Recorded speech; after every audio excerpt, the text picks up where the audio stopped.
આપણે આવી ગયા છે બોડેલીની ઢોકલિયા ચોકડી. ત્યાંથી અંદર ગામમાં જઈશું. આજે 7 તારીખ છે, મંગળવાર. આજનું કેવું વાતાવરણ છે જુઓ. સવારે 5 વાગ્યાથી જ વરસાદ પડી રહ્યો છે, જે તમને બતાવું છું. આ ઢોકલિયા ચોકડી જે કોલેજ ટીસી કાપડિયા ચોકડી છે, તે પણ નામથી જાણીતી છે. આ આપણે આગળ જઈ રહ્યા છીએ. તમે બ્લોગમાં જોડાયેલા રહેજો. સવારે 5 વાગ્યાથી ઝરમર ઝરમર વરસાદ ચાલુ રહ્યો છે, એટલે આ પ્રમાણે થોડું વાતાવરણ આખું ચેન્જ થઈ ગયું છે. હજુ ચોમાસું જ ચાલી રહ્યું હોય એવું લાગ્યા કરે છે. એટલે હવે કેવું થાય છે તે તમે જુઓ.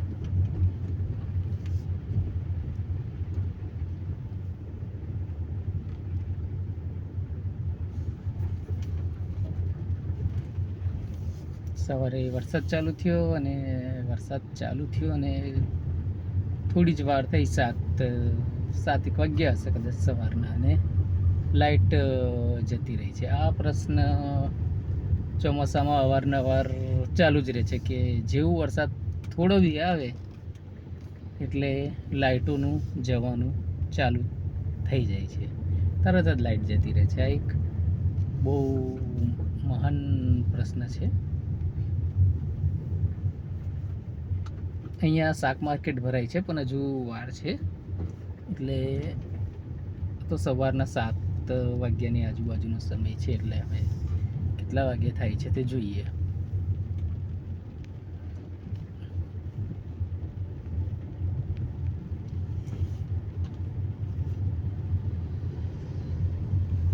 આ ઢોકલિયા કહેવાય છે, ઢોકલિયા ગામ. હવે અમારું બોડેલી પણ આ નગરપાલિકામાં સમાઈ ગયું છે, એટલે આજુબાજુના 3-4 ગામ બધા ભેગા થઈને નગરપાલિકા બનાવી દીધી છે.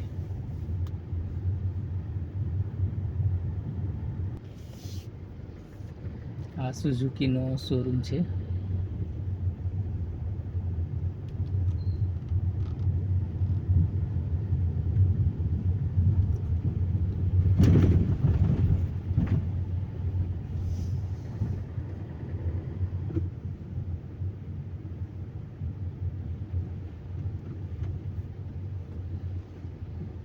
રામજી મંદિર આવી ગયું છે, ઢોકલિયાનું બોડેલીનું મેન.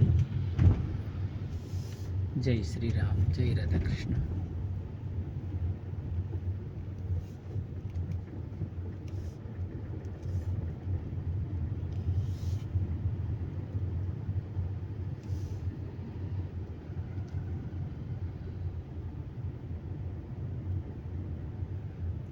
આ અહીંની બહુ જાણીતી માનીતી હાઈસ્કૂલ છે, સિરોલાવાલા હાઈસ્કૂલ, જે ખૂબ જૂની છે. બોડેલીની સૌથી પહેલી જ હાઈસ્કૂલ આપણે કહી શકીએ, એટલી જૂની છે.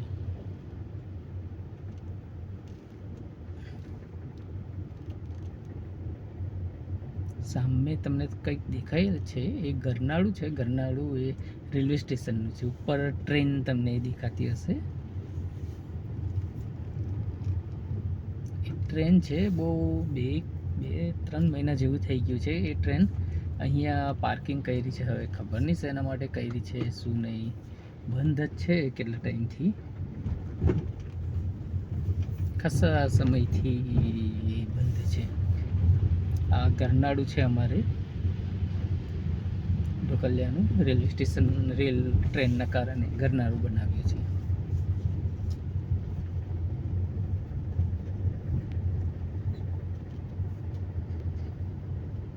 આ અમારું મેઇન બજાર આવી ગયું. સવારના 7 વાગ્યા છે, એટલે હજુ દુકાનો ખાસ ખુલેલી નથી, તમે જોઈ શકો છો.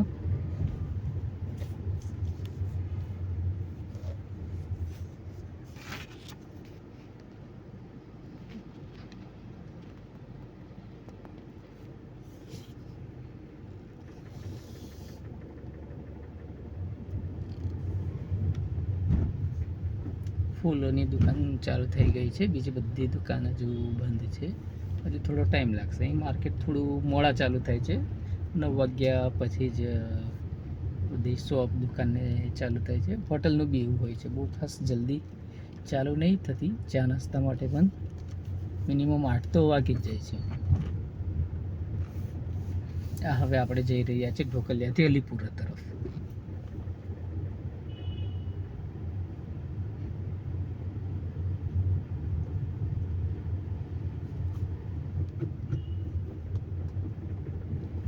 જો સવારના 7 વાગ્યા છે, બધી દુકાનો હજુ બંધ છે, તો પણ માર્કેટ થોડું, આ પોલીસ સ્ટેશન છે અહીંનું બોડેલીનું.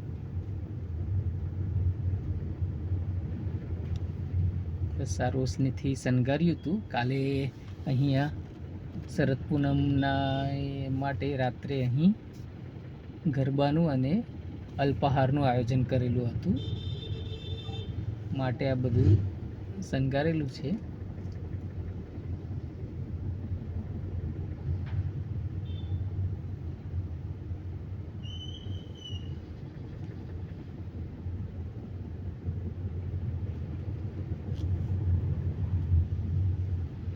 આગળ તમે જોઈ રહ્યા છો શાકભાજીની નાની ગાડી જાય છે, ટેમ્પુ છે નાનો.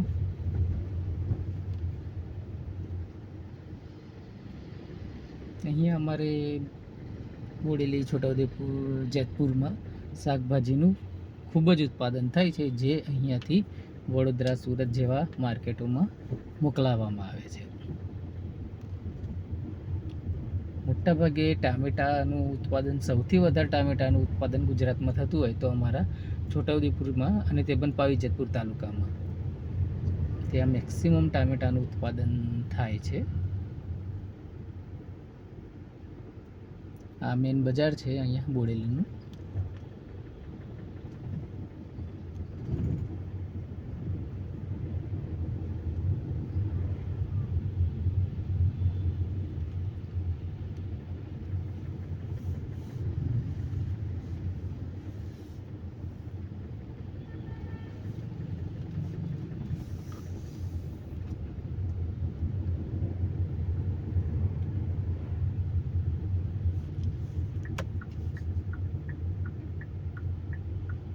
આ મેન ચોકડી છે, આ હાઈવે છે નેશનલ સ્ટેટ હાઈવે, જે ડાયરેક્ટ મધ્યપ્રદેશને જોડે છે વડોદરાથી.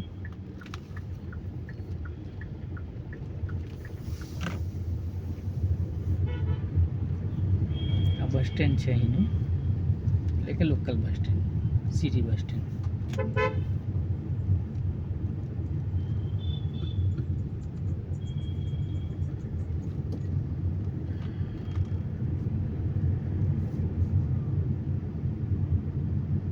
હવે આપણે જઈ રહ્યા છીએ પાછા કોલેજ તરફ. BAPS સ્વામિનારાયણ મંદિર છે, ત્યાં જઈ રહ્યા છીએ આપણે.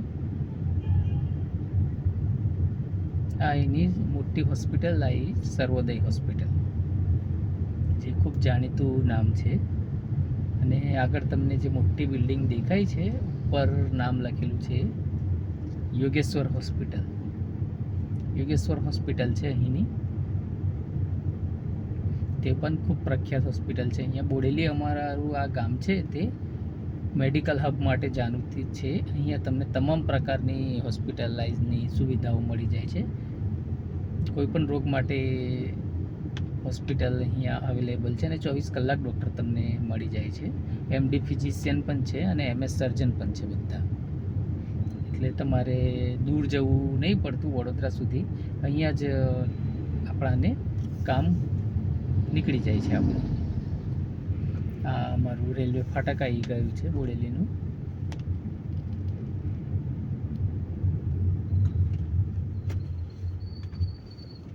જે તમે જોઈ શકો છો. અહીંયા ટ્રેન આવે ને ફાટક બંધ થાય તે વખતે ખૂબ લાંબો ટ્રાફિક થઈ જાય છે, એટલે તે વખતે તો બહુ જ તકલીફ પડે છે. એટલે એના લીધે બાઇક કે સ્કૂટરવાળા અંદર ગામમાંથી પછી આવી જાય છે. સામે દેખાય છે ઇન્ડિયન ઓઇલનો પેટ્રોલ પંપ છે, અને ડાબી બાજુ છે તે યોગેશ્વર મોટર્સ છે, હીરોનો સૌથી મોટો શોરૂમ આખા છોટાઉદેપુર જિલ્લાનો કહી શકાય છે. તમને અહીંયા દરેક પ્રકારની હીરોનું ગાડી મળી જશે, સ્કૂટર, સ્પ્લેન્ડર ને બધી જ. આ ફરીથી મેડિકલ હબ આવી ગયું.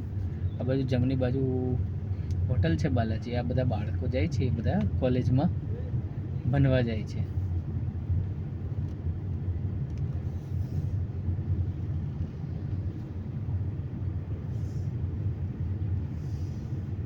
આ સંગમ જનરલ હોસ્પિટલ આવી ગઈ છે. ડાબી બાજુ તરફ તમને દેખવા મળશે.